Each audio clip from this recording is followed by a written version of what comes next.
Muito bom dia, no caso a todas.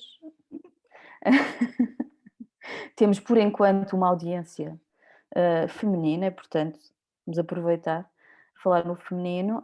Bom dia a todas. O meu nome é Patrícia Pereira, sou a coordenadora do grupo de investigação 3 do SIX Nova e vou moderar o seminário de hoje. Dou as boas-vindas a todas, mas em especial à Ana Cristina Carvalho, que vai apresentar-nos o seu trabalho e depois discutir connosco na parte do debate.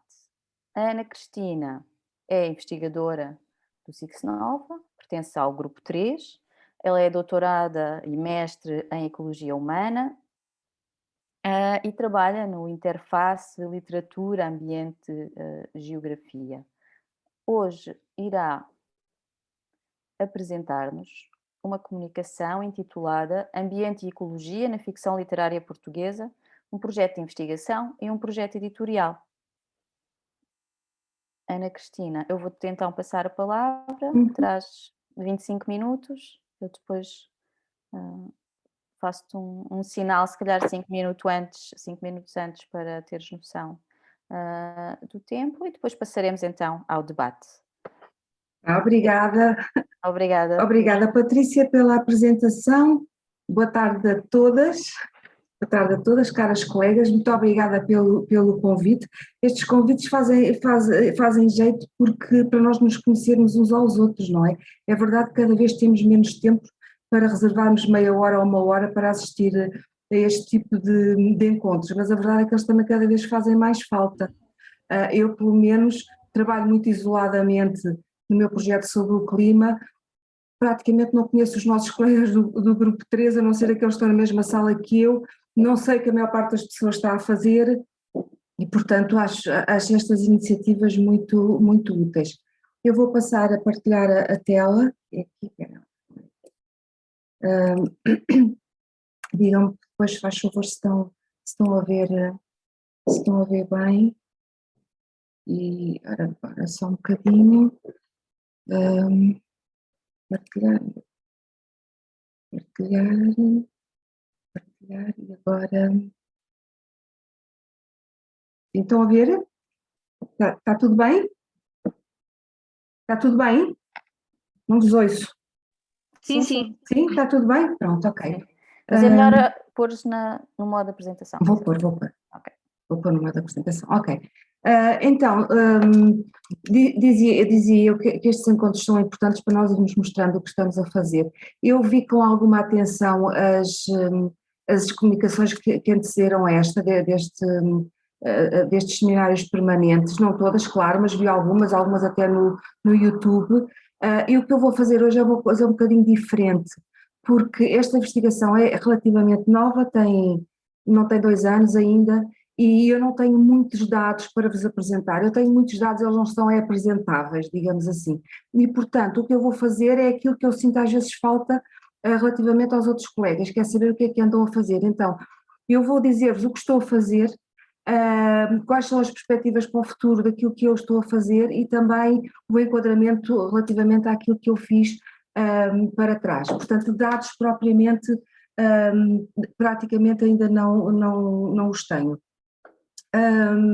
Ambiente e literatura na ficção literária portuguesa faz parte, enfim, envolve 2 projetos, um deles é um projeto de investigação que decorre do meu contrato por bolsa da FCT, do concurso de estímulo ao emprego científico, que era 2007, mas depois só arrancou 2009, e depois, digamos, um pouco para aproveitar o tempo e a oportunidade, porque nós os que estamos contratados nunca sabemos muito bem até quando é que ficamos, portanto eu tentei fazer ao mesmo tempo um projeto um bocadinho paralelo, que é editorial e é colaborativo, portanto já não é individual, mas que se centra mais ou menos na mesma temática. Isto foi mesmo uma questão de aproveitar ao máximo a oportunidade de estar agora no SIX Nova. O primeiro projeto, que é sobre o clima, que eu chamei Projeto 1, tem este nome um bocadinho pomposo e comprido, Representações do Clima de Portugal Continental em Romances portugueses dos séculos XIX e XXI. Claro que o objetivo não é só fazer a análise desses textos, mas também depois ver como é que eles podem contribuir não só para a história climática portuguesa, mas também para programas locais de educação para as alterações climáticas e para a sustentabilidade. E sobre eles, deixem-me dar aqui assim um passo atrás para vos dizer o seguinte: eu tinha feito o doutoramento, tinha terminado o doutoramento em Ecologia Humana em 2015 e os resultados foram apenas dedicados a um autor e os resultados foram tão entusiasmantes que eu achei que valeria a pena tentar continuar este trabalho. Nessa investigação do doutoramento, a segunda parte da investigação, que é só essa que vos vou falar, não vale a pena agora a primeira, na segunda parte eu estudei 4 textos geocentrados em áreas de Portugal continental, 3 territórios rurais, 2 dos quais 2 áreas protegidas. Eram textos do século XX, da primeira metade do século XX, mas o meu objetivo era encontrar dentro desses textos, fazer uma leitura diferente, não é? Uma leitura não clássica, para encontrar dentro desses textos material de informação ao nível do ambiente, da ecologia, mas principalmente da ecologia humana, que é a base do meu trabalho é sempre a ecologia humana, portanto não me interessa propriamente focar apenas aspectos da fauna ou da flora, os habitats, mas sim de que maneira é que a paisagem tem vindo a ser modelada ao longo dos séculos, mas com resultados agora por ação humana. Isso é que é o importante, tanto mais que o nosso território é todo ele humanizado, portanto também não faria muito sentido ser de outra maneira, não é? Ora bem, e realmente aqui houve conclusões muito engraçadas, por exemplo, que em romances que até eram 4, que até nem eram muito grandes, por exemplo, o romance Terra Fria terá para aí talvez umas 200 páginas, que é sempre lido do ponto de vista do entretenimento, chamemos-lhe assim, não é? E se o lermos sobre outra ótica, encontramos uma variedade enorme de informação, inclusivamente informação que é usada para justificar a criação de áreas protegidas 30 ou 40 anos depois da escrita desses romances. Isso aconteceu, por exemplo, no romance A Lei e a Neve, que se passa na Serra da Estrela e em concreto no Parque Natural da Serra da Estrela, mas também aconteceu lá em cima nas Terras de Barroso, e depois numa outra área que, não sendo uma área protegida, é hoje uma área também com alguma importância do ponto de vista ambiental e do ponto de vista ambiental e também da educação ambiental. Portanto, para não demorar muito tempo com isto, porque isto é um trabalho passado, só para vos dar uma ideia, desculpem que esta imagem não está muito boa, mas eu não consegui encontrar o ficheiro de Excel onde construí este quadro, que era um quadro, isto é só um pouco do quadro síntese, só para vocês verem que num romance visto só sob a perspectiva literária, nós podemos encontrar 12 espécies de flora silvestre, a menção a 12 espécies, 21 espécies de fauna selvagem com a sua conduta predatória, com conduta alimentar, desculpem, de abrigos, etc. Aqui temos uma economia, essencialmente uma economia de montanha, um ecossistema também de montanha. Há vários habitats que também conseguimos encontrar nesse texto, matos baixos atlânticos, por exemplo, cursos de água de montanha, viduais, lameiros, musgos rupícolas, portanto das rochas, tudo isto habitats que muito mais tarde, em 2005, salvo erro, foram transpostos da comunitária habitats para a legislação portuguesa. Portanto, reparem no valor ecológico, mas antecipatório, digamos assim, deste tipo de literatura. Portanto, como vos dizia, incentivada por isto, eu pensei, a dada altura, depois de terminar o doutoramento, que se calhar neste quadro de agravamento das alterações climáticas que todos conhecemos, que seria interessante tentar fazer uma coisa mais ou menos parecida, mas aplicá-la só exclusivamente à parte climática. Quando digo exclusivamente, não é bem exclusivamente, porque a vegetação não é indissociável do clima, mas focando essencialmente na parte climática. E então, foi daí que resultou depois a Bolsa FCT, resolvi estudar não um autor, mas 20, não as obras todas deles, mas uma obra de cada um, justificando, entre outros, a sua, enfim, a sua inserção ou o seu interesse do ponto de vista dos objetivos 4 e 13, desculpem, 4 e 13 dos ODS da Agenda 2030. Um deles é a educação, como sabem, portanto nós conseguimos que seria importante que tudo aquilo que se conseguir descobrir agora do ponto de vista da investigação depois possa ter uma partilha junto das escolas ou de algumas escolas e também de alguns programas que não sendo de escolas são programas de sustentabilidade, porque não são só as escolas que trabalham nisso. E depois há outro objetivo também importante que é o objetivo da ação climática, sobretudo o target, a meta 3, que fala em melhorar a educação, especificamente a educação que diz respeito à parte do clima, das alterações climáticas e sobretudo da adaptação humana aos efeitos que são esperados, não é? E nesta lógica, isto parece aqui um slide um bocadinho técnico demais, mas da realidade não é o que é que se passa. Embaixo têm os 20 autores que eu estou a trabalhar. O gráfico de cima tem a zona, aqui no eixo das ordenadas, as anomalias da temperatura do ar relativamente ao período pré-industrial, desde 1850 até 2000 e pouco. 1850 porquê? Porque foi quando se começou a haver medições instrumentais da temperatura do ar.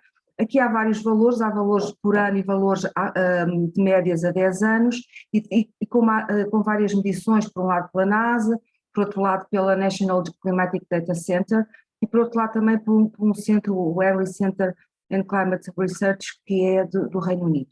Ora bem, este gráfico não tem uma grande valia técnica para o meu trabalho, porque eu não sou eu que estudo estes dados, eu apenas me aproveito deles, não é?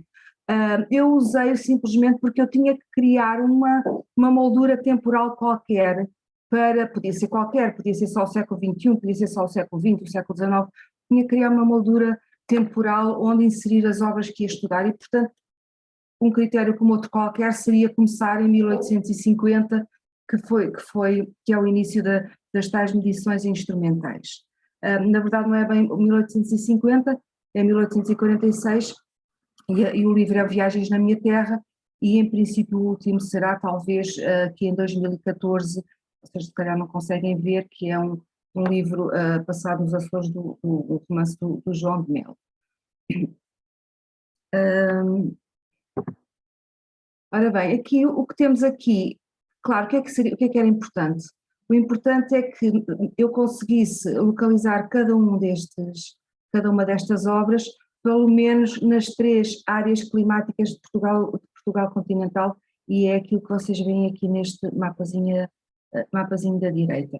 Portanto, temos um clima temperado, como toda a gente sabe, aqui de influência um bocadinho mais atlântica, a sul mais mediterrânica mais acentuada. Depois existe aqui uma área um bocadinho indefinida, que tem um clima quase estepário, digamos assim, tem um clima bastante mais seco, e depois, embora não esteja nesta classificação que é de Köppen, existe também aqui na Serra da Estrela um bocadinho de clima de altitude. E, portanto, vamos ver de que maneira é que estes autores conseguiram fazer uma representação do clima ou da sua evolução em todos estes pontos. Para quê? Eu já vos explico, porque devem estar a pensar qual é depois o objetivo prático disto. Podia ser só este, mas não será assim necessariamente. Ora bem, é claro que isto é uma abordagem o mais possível interdisciplinar, não é? Nós temos que partir sempre de pressupostos bases. Um deles é que a literatura tem uma função social para além da de entretenimento, não é? Portanto, pode ser usada como fonte fidedigna, como fonte documental para estas matérias. Depois, e há vários autores que o dizem, variedíssimos autores que o dizem, mesmo até autores do século XIX já o diziam. Por outro lado, a literatura também é um repositório da nossa memória coletiva ambiental e geográfica, não é? Isso é evidente, nem é preciso, nesse aspecto, recorrer tanto a autores publicados. E, por outro lado, também o sabemos, sobretudo, pelos autores da ecocrítica, que é a análise do texto literário do ponto de vista destas matérias, que a literatura de ficção, sobretudo a de ficção, tem um potencial de sensibilização e de ativar a consciência dos leitores, não é? Para estas questões dos lugares e dos territórios e também para as questões ambientais. Por vezes, quando se fala em espaço, nem sempre há questões ambientais envolvidas, portanto temos aqui os dois aspectos, questões espaciais e questões ecológicas e ambientais. E, portanto, como eu vos dizia, é uma abordagem quer do ponto de vista do enquadramento teórico, quer dos dados, quer das fontes onde vamos buscar esses dados, quer dos métodos, é nitidamente interdisciplinar e exige uma metodologia híbrida nestes três campos, não é? Por um lado dos estudos literários, e quando falo nos estudos literários falo então da tal ecocrítica, que já vos disse, e é claro que não podemos pegar num livro qualquer também, não podemos pegar num romance qualquer, é necessário que sejam textos realistas, que tenham sempre um cenário de ação que nós consigamos identificar no mapa de Portugal, porque senão não conseguimos que haja verosimilhança e fidedignidade desses textos. Mesmo assim eles depois vão ter de ser ou rejeitados ou validados por informação mais técnica que tem de ser cotejada com os resultados que vamos obter. As ciências da Terra entram sobretudo nisso, não é? Para a consulta direta de dados que depois vão ou não validar aquilo que conseguimos retirar dos textos literários, e esse trabalho de aproveitamento do texto é feito. Pode ser feito mediante uma interpretação mais subjetiva, que está sempre inerente à análise literária, isso é fundamental, mas depois é muito importante também na ecologia humana que se faça uma análise textual qualitativa e quantitativa para ver se de facto aqueles textos têm ou não a matéria para serem aproveitados para programas e nas escolas. E devo dizer-vos que até agora eu tinha feito muitas leituras exploratórias, como é evidente, para escolher estas obras, e neste momento há uma ou duas que me decepcionaram bastante, a tal ponto que eu acabei por criar uma escala de interesse de conteúdo que não tinha previsto inicialmente, porque e depois isso vai surgir na metodologia, claro, porque de facto alguns textos, é o caso concreto das viagens na minha terra, de facto não nos fornecem quase informação nenhuma, talvez mais a nível de vegetação, mas muito pouco, e portanto vou ter que substituir. Estão a acompanhar, estou a falar muito depressa ou muito devagar, está tudo bem? Sim. Não, está tudo bem.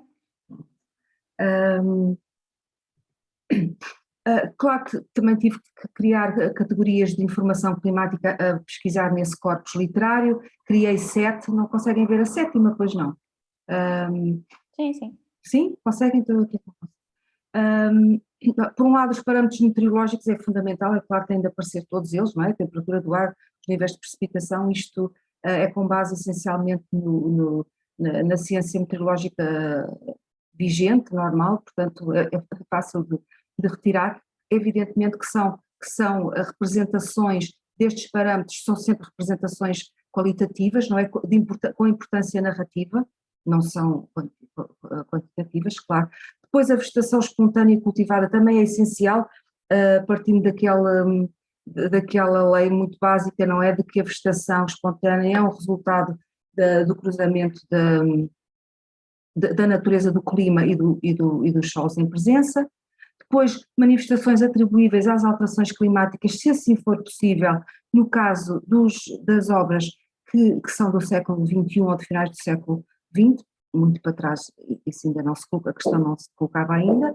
Depois, que causas antrópicas ou fatores de agravamento podem surgir, se há já elementos narrativos que falem, por exemplo, de fontes emissoras de gases com efeito de estufa, de alterações de coberto vegetal, e existe muita coisa. Posso dizer-vos que, por exemplo, para o romance Além a Neve, de Ferreira de Castro, que foi escrito em 1945 e publicado em 1947, parece matéria interessantíssima. Por exemplo, a florestação forçada pelo Estado Novo como ocupação dos baldios, e que depois teve grande influência nos fogos da região, e impactos a nível socioambiental interessantíssimos, muito giros mesmo, e muito significativos.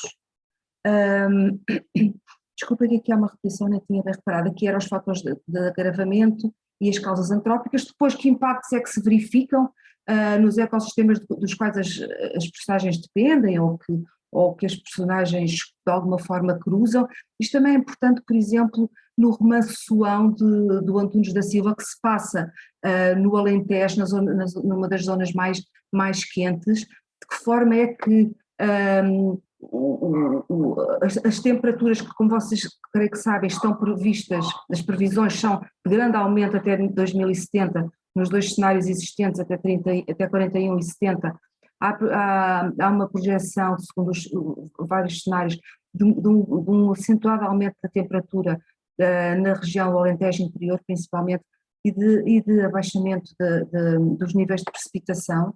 Mas nós já encontramos um romance de 1960 que de alguma maneira fala disso, e não das projeções, como é evidente, mas da falta de água, das secas, do aniquilamento completo de culturas, no empobrecimento da população. E por fim o ponto 7, desculpa que agora não o consigo ver, deixem-me ver aqui, ok, exato.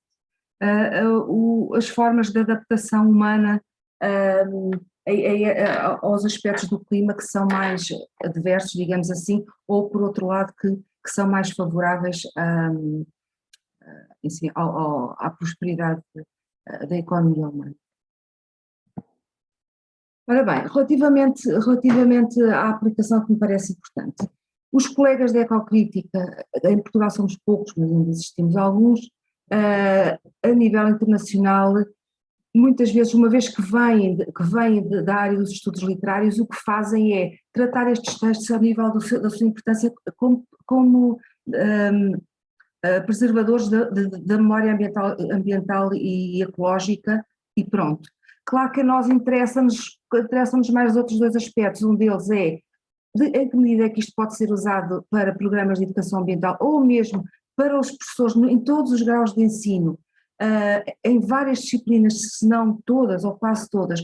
Como é que a literatura pode ser usada para veicular, digamos assim, uma série de conceitos, e pode ser em todas estas disciplinas que aqui vêm, e se calhar noutras até. E por outro lado, uma coisa também importante é o turismo ecoliterário, nomeadamente os roteiros. Existe uma rede de roteiros literários que não tem muito desenvolvida a parte de interpretação da paisagem, mas também aí, partindo depois de toda a matéria que se consegue reunir, podemos fazer parcerias e introduzir, digamos assim, esta valência no turismo ecoliterário. A Universidade do Algarve, ainda não começamos os contactos com eles, embora eles já trabalhem no projeto que vos vou falar a seguir. E pronto, basicamente é isto. E agora, relativamente ao projeto do clima, queria aproveitar então para vos falar do outro segundo projeto, que, como vos disse, é coletivo e colaborativo. Desculpem que esta imagem não está muito, com um ar muito profissional, mas falta-me, eu não tenho muitas ferramentas ao nível enfim, de geografia, e até precisava se calhar de alguns colegas que me dessem mais ajuda nesse aspecto. Ora bem, então de que é que se trata? Achei que seria importante, mais do que estar a trabalhar sozinha no CICS Nova, conseguir que outras universidades do país, ou politécnicos, às vezes até agrupamentos de escola, pudessem trabalhar em muito mais autores do que aqueles em que eu vou conseguir trabalhar sozinha, e não tivessem que se dedicar unicamente ao clima, pudessem pudéssemos expandir este âmbito individual para outros aspectos do ambiente e da ecologia, como eu já tinha feito no doutoramento. E então consegui organizar aqui uma coleção que já vai, mais ou menos, apesar de ter menos 1 ano e meio, cerca de 1 ano e meio, já vai com algum trabalho feito, e que chama-se Literatura e Ambiente, é editada pela Colibri, tem vários patrocínios a nível local e nacional, entre eles evidentemente a FCT, e o objetivo é que vários colegas nossos dos vários centros de investigação pelo país, oriundos quer da geografia, quer das ciências do ambiente, quer da literatura, pudessem então dedicar-se a estudar alguns autores. Aqueles que eles quisessem, embora nós tenhamos dado várias sugestões, e digo nós porque apesar de eu dirigir a coleção para cada região, eu tenho um co-editor ou uma co-editora. No caso do livro sobre o Alentejo, que foi o primeiro, a co-editora é a Albertina Raposo, uma colega do Instituto Politécnico de Beja, do Departamento de Biociências. No caso das Beiras é a Cristina Costa Vieira, da Universidade da Beira Interior, que vem da área da literatura.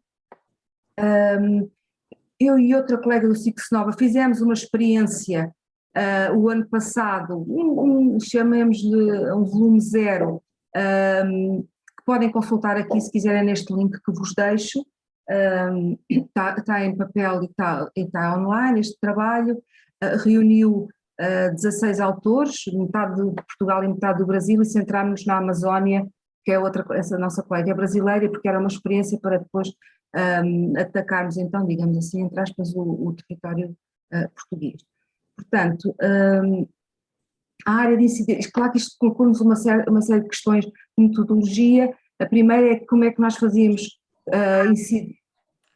Estás a ouvir? Sim? Estou a ouvir aqui alguém. Alguém que não desligou. Apareceu. Quais são as áreas de incidência geográfica de cada volume? Era uma questão importante que se colocava. Tinha pensado a fazê-los por NUTs, portanto por nomenclaturas de unidades territoriais, normalmente para fins estatísticos, mas o que verifico é que neste caso muito em concreto, não creio que os NUTs sejam uma boa ideia. Não creio que os NUTs sejam uma boa ideia porque, como é que vos hei de explicar isto? Como sabem, existem várias partições geográficas. As velhas províncias, por exemplo, começaram no século XV e depois vieram por aí fora, sucederam-se várias revisões administrativas, foram ganhando e perdendo importância ao longo do tempo, até que depois em 76 acabaram mesmo por perder peso administrativo. No entanto, no íntimo dos portugueses e do ponto de vista cultural e identitário, as províncias continuam a ter grande significado. E então, indo contra o parecer de alguns geógrafos mais atuais, nós decidimos seguir a partição geográfica por províncias para os 5 volumes desta coleção. A primeira, dizia-vos antes disso, qual foi a seleção que se fez de autores? Nós não lançámos call sobretudo por inexperiência minha. Não sabia muito bem se lançando call se ia ter muitas pessoas, se ia ter poucas, se depois conseguia controlar os tempos. Então o que fizemos foi ir ver que trabalhos académicos publicados havia sobre esses escritores e, procurando uma diversidade de universidades e de unidades de investigação, fazer proposta a esses autores para entrarem nos livros. E quase sempre a adesão foi, talvez, não sei, uns 94%, 95%. Quase toda a gente foi dizendo que sim, alguns evidentemente não podiam ou não estavam interessados, mas foram muito poucos. E depois a essas pessoas foi apenas dada a instrução de escolherem obras que fossem geograficamente referenciáveis. Isso é essencial para podermos depois situar no mapa de Portugal, e para explorar os conteúdos que já vos falei, os fatores biofísicos, relação humana com a terra, aspectos contemplativos da paisagem ou funcionais, etc. Dou-vos o exemplo do livro que já está pronto, já devia ter aqui na mão para vos mostrar, mas ainda me deve chegar hoje a capa para aprovação. a editora atrasou-se um bocadinho.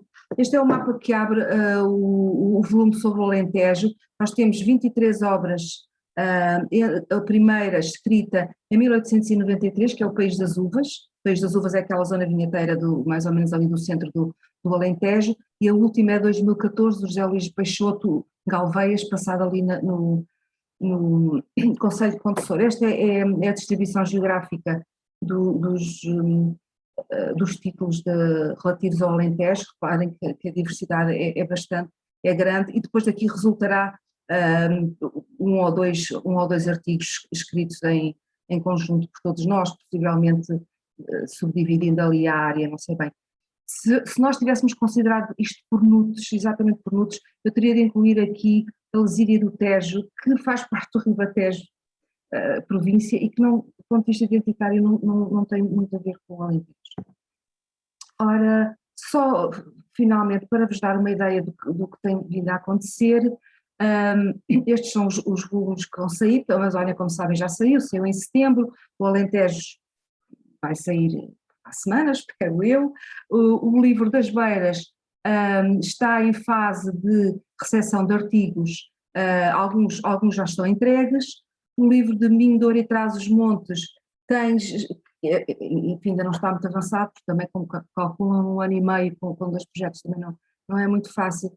Tem neste momento 6 autores a trabalhar, estes 2 ainda nem sequer nos dedicámos a eles.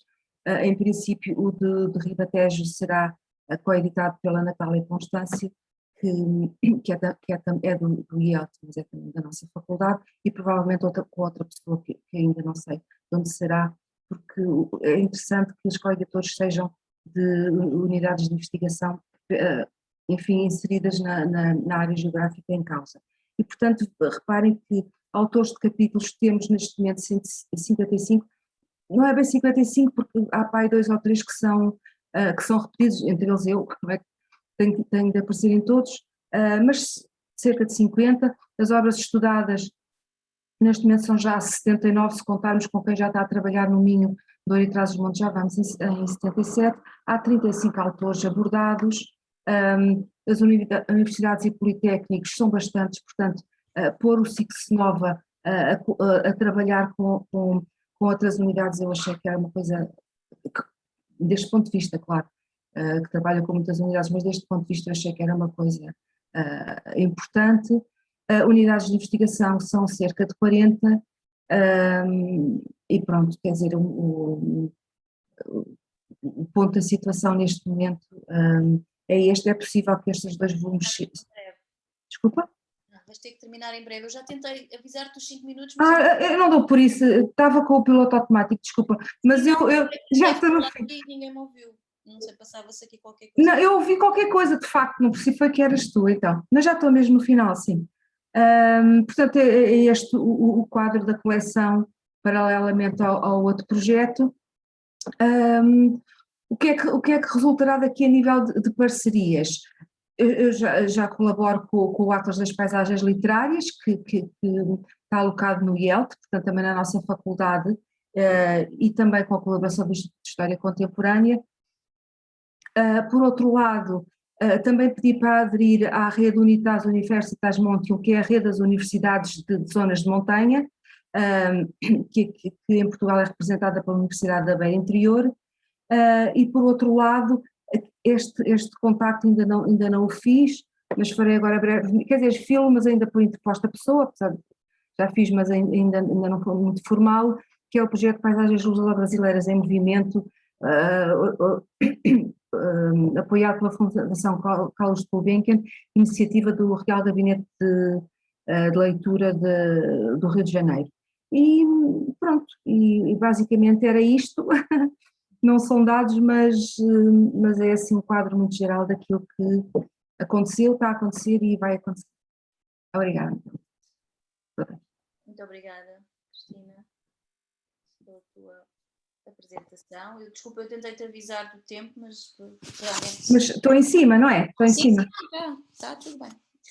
Só queria ter avisado 5 minutos antes para te preparares. Mas pronto, muito obrigada, foi muito interessante, pelo menos na minha opinião. Eu gostaria agora de passar diretamente a palavra à nossa audiência para questões, comentários. Podem diretamente ligar o microfone ou, se preferirem, podem sinalizar a vossa intenção ali no chat. Enquanto esperamos que eu posso já começar, porque eu tenho uma questão. Olha, como é que eu descompartilho isto? Como é que eu interromper? Está aqui a dizer, pronto. Tá. Pronto, eu posso avançar desde já com uma questão, que é uma questão mais metodológica. Como é que tu escolheste para o teu projeto de investigação? Como é que tu escolheste os autores? Eu vi que depois disseste que tiveste que trocar, porque houve um livro que não era assim tão interessante, mas quais é que foram, à partida, os principais critérios de seleção dos autores ou das obras, mais das obras neste caso? E depois queria só fazer um comentário em relação ao projeto mais literário, que esta coleção que tu diriges, que eu não sabia, que não conhecia este teu projeto, acho muito, muito interessante, acho que pode ser muito interessante também, não é, para as escolas, acho que é um projeto que vai muito para além daquilo que é o âmbito da investigação, não é, e tem esta componente de contacto não só com outros colegas que trabalham noutras universidades, como também possibilitará também passar o conhecimento da investigação para outros âmbitos, nomeadamente o da educação, não é? E acho que merecia uma divulgação alargada, e acho que devíamos trabalhar nesse sentido, portanto ficamos em contacto. Okay? Se houver Acho que eu respondo. Isto a minha pergunta, sim. Vamos esperando que mais alguém tenha perguntas. Sim, relativamente à tua primeira questão do critério usado, o primeiro critério foi o geográfico, não é? Isto requeriu muita leitura exploratória, como devem calcular, muita mesmo, porque é o que se faz na investigação, não é? É ir por um caminho e depois voltar para trás, andar para a frente e andar para trás. E a primeira coisa foi selecionar numa série de autores uma distribuição geográfica, isso foi o essencial, não é? Portanto, ir à procura de romances, é preciso ver que no caso do projeto individual eu só trabalho romances, no caso do projeto editorial é toda a ficção, romances, novelas e contos. Também para isso há uma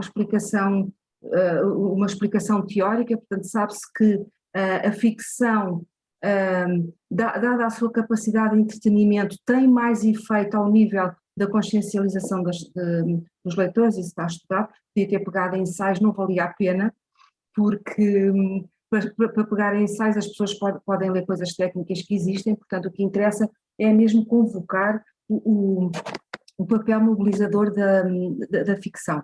Relativamente aos romances, dizia-te eu, portanto o importante foi encontrar romances que tivessem os seus cenários georreferenciados a zonas do país variadas,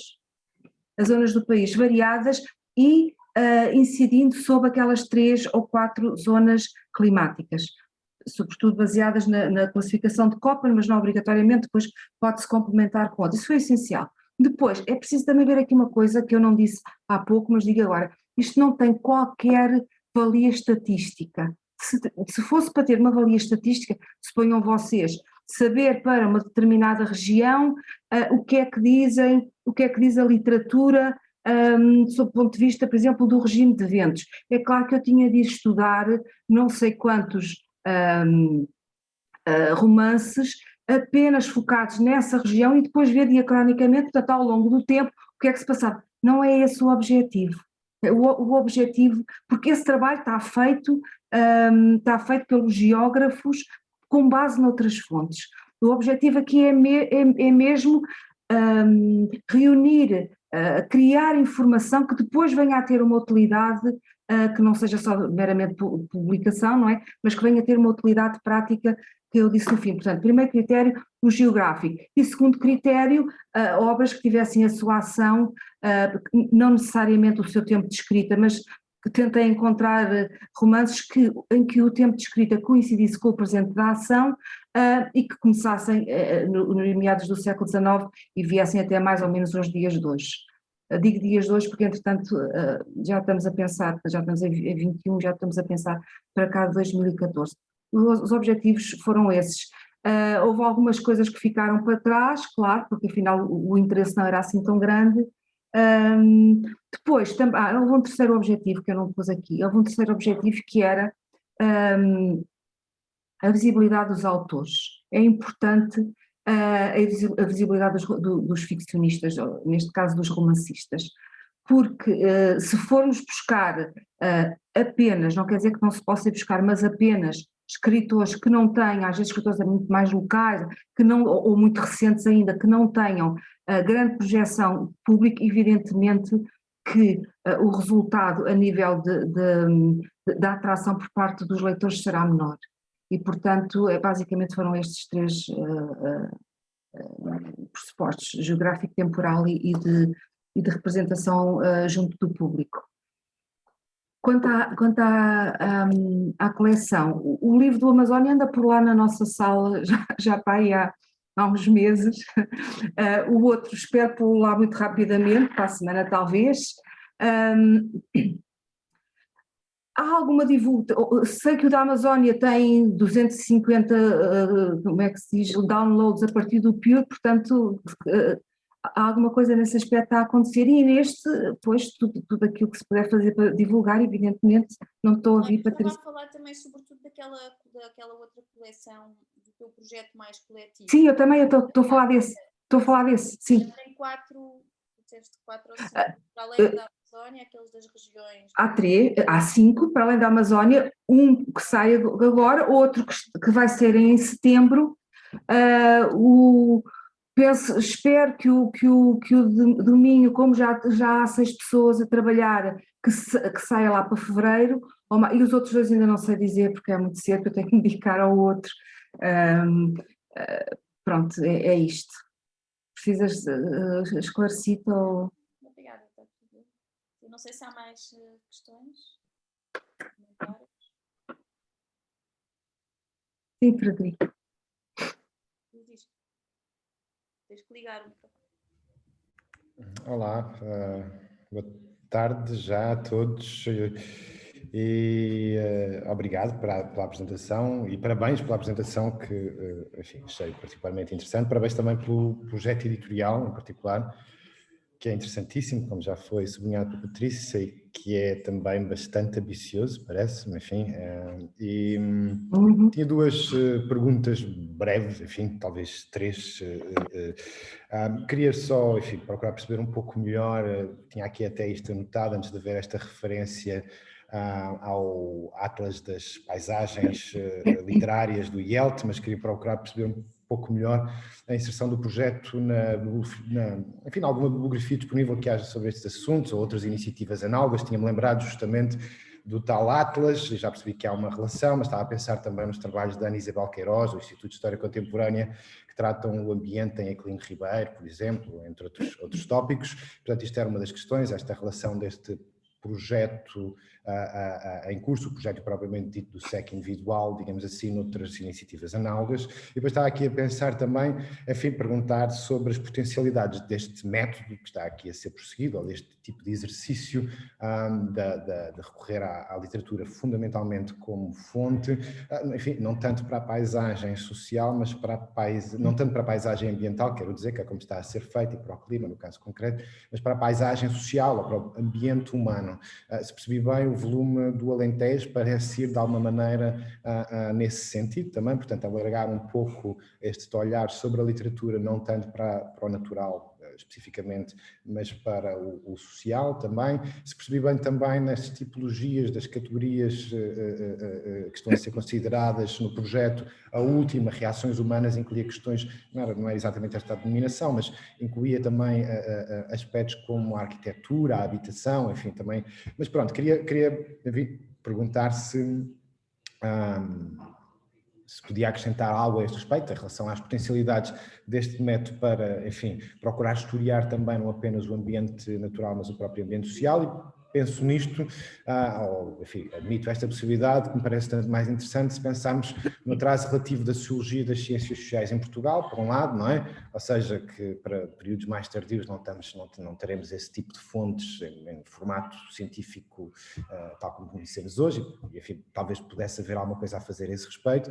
E digo que, enfim, penso nisto também se considerarmos que o manancial neorrealista, em particular, enfim, produzido ali a partir de finais da década de 30, depois ao longo da década de 40, por aí fora, em parte foi também ele próprio produzido com este objetivo, ou seja, documentar a paisagem social. Portanto, duas perguntas: a inserção do projeto noutras iniciativas análogas, as potencialidades deste tipo de exercício para a paisagem social, se pudermos chamar assim, e tinha aqui também uma outra nota, já agora, enfim, não sei, revertendo um pouco o sentido das minhas perguntas, ou até se calhar o sentido da apresentação, estava também aqui a pensar se o projeto nos pode dizer alguma coisa, este projeto em curso, acerca da própria literatura, ou seja, não tanto acerca do ambiente, não é?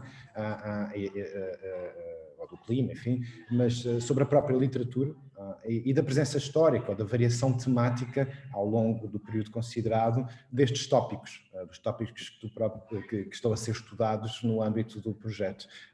Enfim, não sei se terei sido exatamente completamente claro, imagino que haja.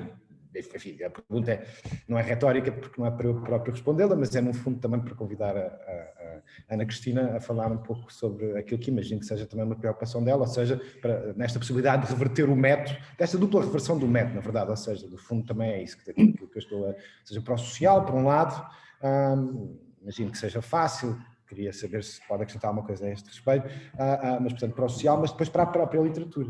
Portanto, enfim, há de haver aqui uma evolução, estas temáticas não hão de ter estado presentes de forma uniforme, enfim, mas é isto, de forma uniforme ao longo de todo o período. Provavelmente haveria qualquer coisa a acrescentar também, potencialmente, enfim, não necessariamente no âmbito do projeto, mas portanto era isto, estas notas que eu deixava aqui, não tanto como perguntas, mas como convite para, enfim, poder ser acrescentado qualquer coisa a cada um destes respeitos, relativamente aos quais eu imagino que a Ana Cristina já tenha pensado, naturalmente. Muito obrigado. Olha, tu foste claro, mas foste profícuo e eu acho que me perdi aí pelo caminho, portanto se calhar tem que ser assim um bocadinho mais um diálogo para ver se eu me organizo aqui. Começando pelo fim, começando pelo fim, que é o princípio, que é a questão da evolução temática na literatura. Despachamos assim já esta parte, vou ver se consigo resumir, porque se começa a falar nisso nunca mais acabo.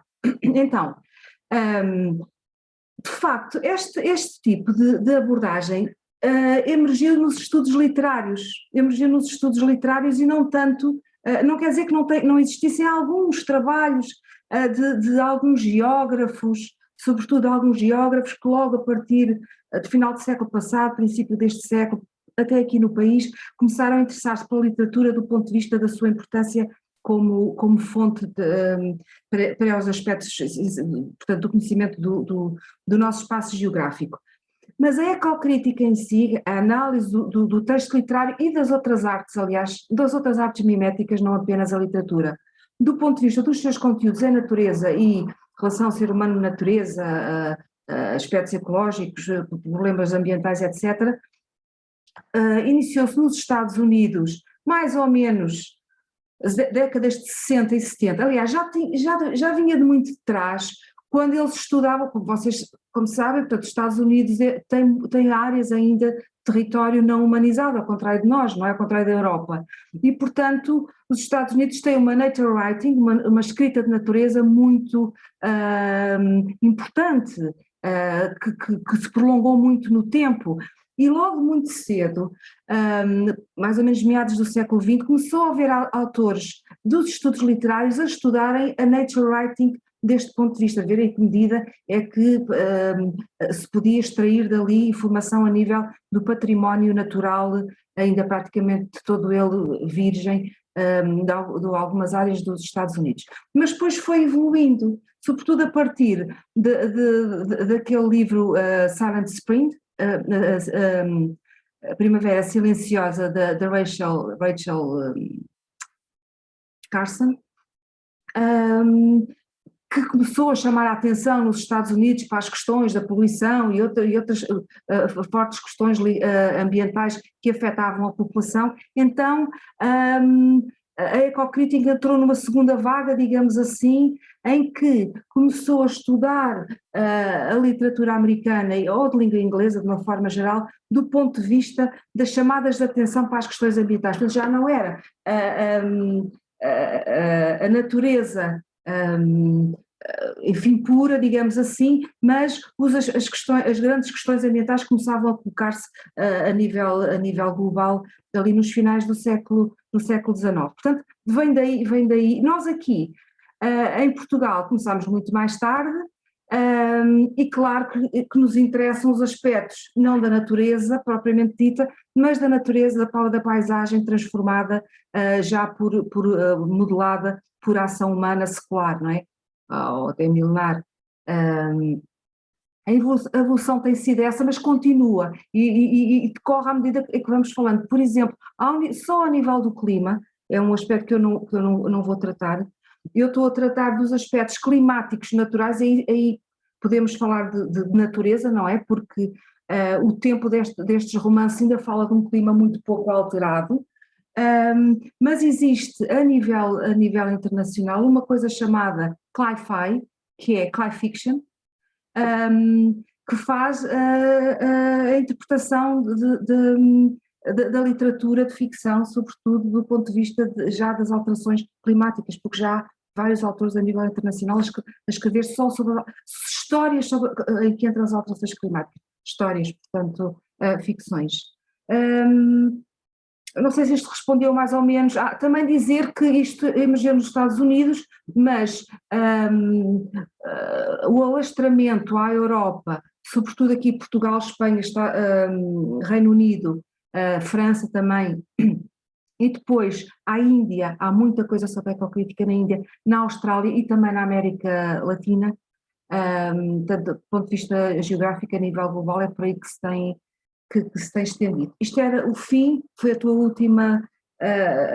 último desafio, e agora vamos lá ver se eu consigo voltar para trás. Diz. Foi mais que o fim, na verdade, não é? Ou seja, mas sim, foi começando pelo fim. Comecei pelo fim.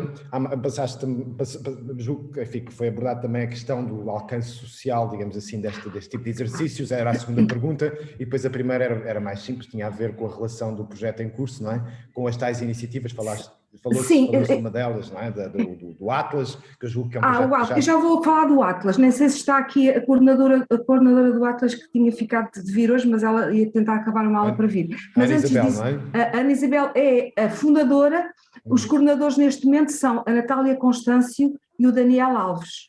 A Ana Isabel Queiroz foi a fundadora, a criadora.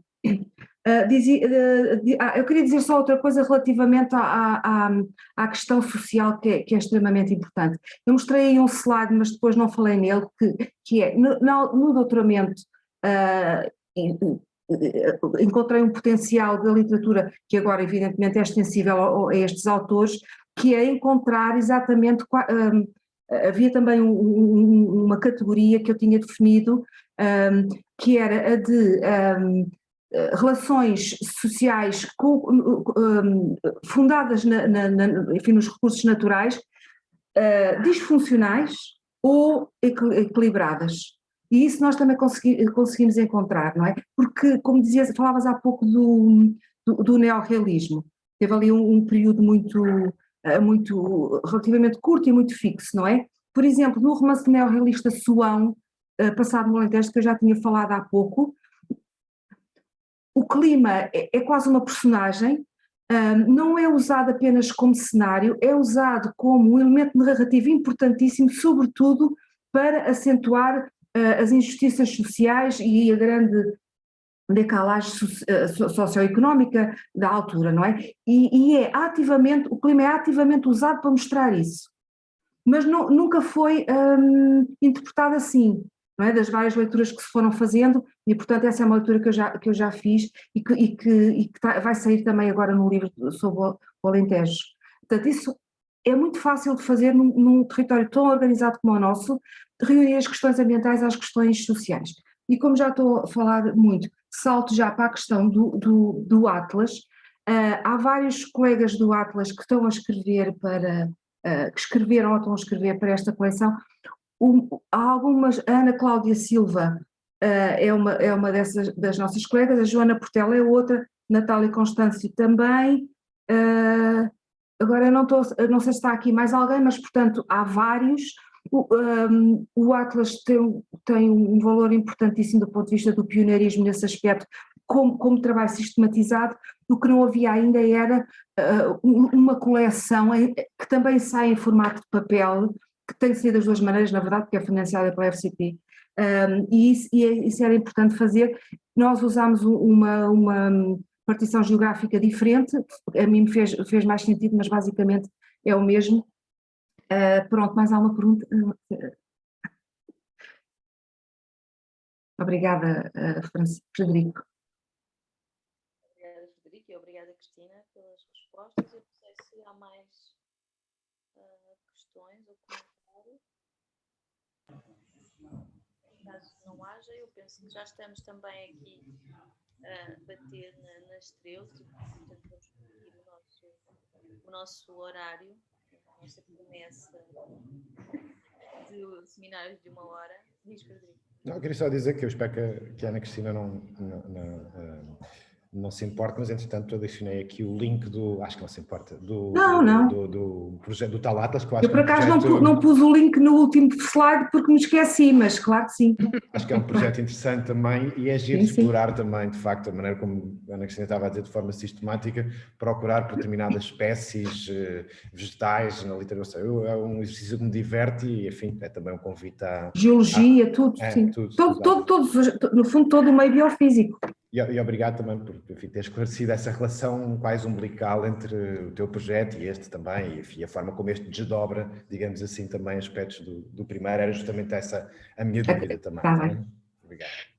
Eu posso dizer só uma coisa, eu não vou colocar nenhuma questão que já é completamente fora de horas e vou limitar a minha curiosidade por hoje, mas gostava muito, muito de te ouvir falar posteriormente sobre os resultados do projeto, que Sim, claro. Vou fazer esta pergunta agora, mas no futuro seria muito bom poderes partilhar connosco, até porque o teu trabalho conjuga de uma forma muito clara dimensões e áreas científicas, para ser mais correta, que o Six Nova as ligações que o Six Nova está muito interessado em apoiar e em promover, e portanto estas ligações entre o ambiente, ou as ciências do ambiente, ou do clima, e as ciências sociais são particularmente interessantes e portanto eu, pela minha parte, teria muito, muito, muito interesse em ouvir-te depois falar sobre os resultados do teu projeto, e era só isso. Ok, obrigada. Outro seminário sobre os resultados. Sim.